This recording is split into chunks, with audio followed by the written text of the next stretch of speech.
Reverendo Sérgio Vitalino de Melo, Igreja Missionária, Igreja Cuidadora. Agradecimento. Para que esse livro se tornasse realidade, tive incentivo e apoio de vários e amados irmãos. A minha esposa Miriam Vitalino e aos meus filhos, Levi e Sofia, que sempre acreditaram em cada um dos meus sonhos e se tornaram cúmplice de todos eles. Aos meus irmãos, cunhados, sogra e genro, pelo apoio e demonstração de cuidado bíblico. Aos que fazem a Igreja Presbiteriana das Graças pela oportunidade de aplicar durante os últimos 20 anos de meu ministério, 14 como efetivo, 3 como missionário e 3 como auxiliar, o projeto missionário que descrevo neste livro.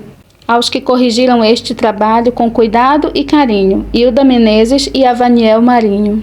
Prefácio. Apresento este livro com muita alegria e expectativa.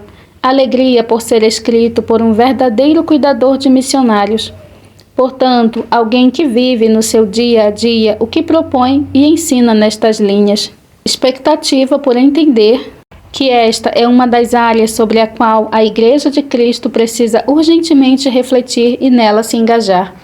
Reverendo Sérgio Vitalino é um amigo chegado, homem marcado por seu dom pastoral, pregação da palavra e integridade de vida. É também um pastor de missionários que leva igrejas a fazerem o mesmo. Rosana e eu temos sido acompanhados e cuidados por ele ao longo do nosso ministério e testemunhamos o seu amor por Jesus e sensibilidade com os corações daqueles que se dedicam à obra missionária, seja perto ou longe. Em dias de avanço no envio de missionários brasileiros, torna-se vital uma reflexão bíblica e direcionadora quanto a esta prática e suas implicações.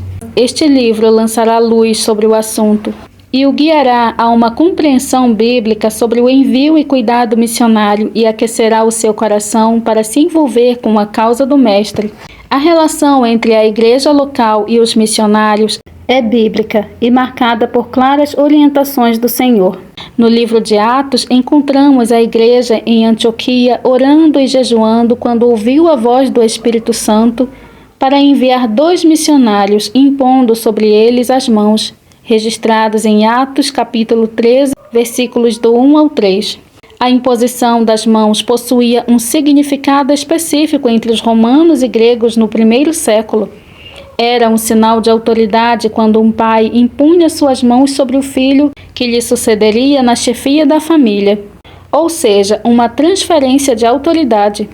Para Paulo e Barnabé significava que possuíam a autoridade eclesiástica para fazer tudo o que a igreja faria, mesmo onde ela não estivesse presente como comunidade. Era, ao mesmo tempo, uma carga de autoridade e responsabilidade. Eles poderiam pregar a palavra, orar pelos enfermos e confrontar os incrédulos com o Evangelho.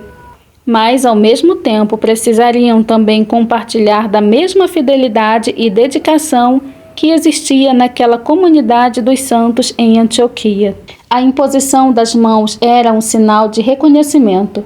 Era usada em momentos oficiais, como na cidade de Alexandria, quando 20 oficiais foram escolhidos para guardar a entrada da cidade, que sofria com frequentes ataques de nômades.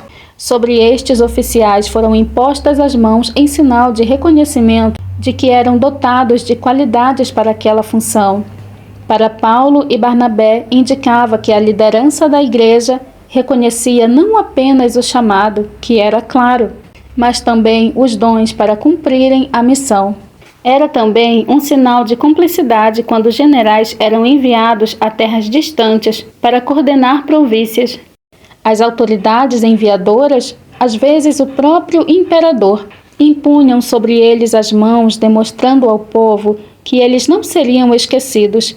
Estariam distantes, mas continuariam parte do grupo. Para Paulo e Barnabé, significava dizer que, por mais distante que fossem, permaneceriam ligados à igreja de Antioquia, que essa igreja continuaria responsável por eles, amando-os, desejando o melhor e os sustentando.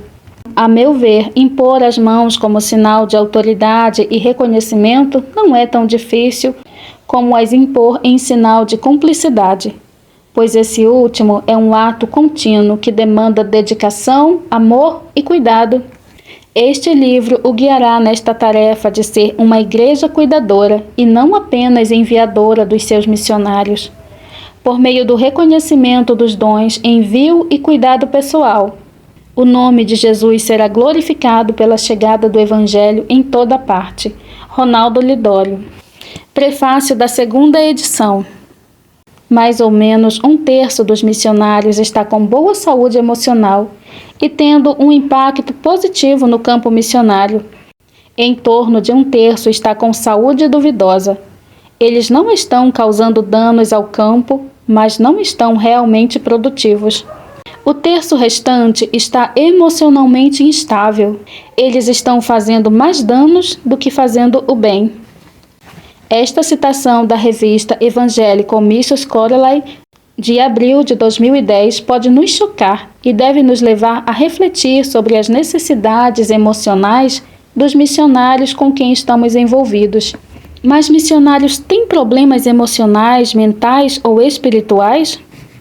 Você quer dizer que missionários têm problemas nos seus casamentos, na sua vida pessoal e nos seus relacionamentos, como as outras pessoas normais? Sim, até mesmo por causa da situação em que vivem.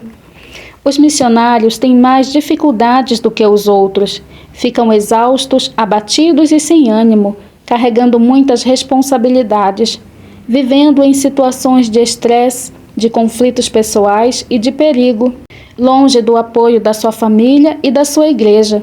Temos a responsabilidade de nos preparar para cuidar melhor dos missionários. Este cuidado não é um evento, mas precisa ser uma dinâmica contínua. Nem é necessariamente automático, precisa ser intencional e planejado. Por muitos anos tenho falado com pastores, líderes de igreja e irmãos e irmãs na fé sobre a necessidade de cuidar do missionário enviado pela igreja ao campo missionário. Existem já livros que falam sobre esta necessidade de cuidado, mas quando descobri este livro fiquei tão feliz, pois senti que aqui há um livro que fala do coração de um pastor aos colegas pastores e líderes de igrejas. Um livro que fala sobre a necessidade da Igreja de Cristo de refletir e se engajar no cuidado integral do missionário e sua família. Neste livro, o reverendo Sérgio Vitalino fala com clareza sobre a responsabilidade da igreja local, o cuidado antes, durante e depois do tempo no campo missionário. E nesta nova edição, a sua esposa Miriam nos traz uma boa orientação sobre como preparar para levar as crianças e lidar com os estresses da mudança e adaptação. Recomendo com muito entusiasmo este livro, pois tenho confiança que guiará a igreja na tarefa de enviar e cuidar dos seus missionários. Janete Susan Greenwood. Introdução. Quando cheguei perto dos meus 25 anos de ministério pastoral, fui inquietado pelo Senhor para sair da igreja e dedicar um tempo em campo missionário. Então, passei 3 anos trabalhando com ribeirinhos na região norte do Brasil. Essa foi uma das experiências mais frutíferas e edificantes no tocante ao meu treinamento ministerial e a mais instrutiva quanto ao relacionamento com os missionários de nossa comunidade, assim como de outras. Este material é fruto do que aprendi neste tempo, associado aos meus anos como pastor. Quando jogo algumas palavras neste punhado de papéis, pretendo compartilhar o que vai em meu coração quanto à ação missionária da igreja e, de forma singular, no seu relacionamento e cuidado para com os missionários. Pretendo ser o mais prático e funcional do que teórico, mais compartilhador da visão do que um missiólogo ou teólogo, quando defendem suas teses. Contudo, os 2 primeiros capítulos são um pouco teóricos. Busco chamar a atenção das igrejas e agências enviadoras para a realidade de necessidades que nem sempre são observadas e cuidados que nem sempre são efetivados com os nossos missionários. Pretendo também ser prático o suficiente para instigar e iluminar caminhos que vislumbrem projetos de cuidado integral do missionário. Sim, no meio das igrejas evangélicas brasileiras. Algumas vezes mudarei o nome dos missionários que cito para preservar a sua identidade e o seu trabalho de campo, mesmo que todas as experiências aqui utilizadas sejam verdadeiras. Oro para que, ao ler estas páginas, você tenha o coração ardendo pela missão que o Senhor lhe conferiu, os pés prontos para cumprir a sua vontade e seja também um divulgador e treinador do sim em sua comunidade. Esta segunda edição traz um capítulo escrito por minha esposa, Miriam Vitalino, que trata do cuidado para com os filhos dos missionários. Creio tratar-se de um texto que completa este trabalho de forma oportuna e até mesmo indispensável.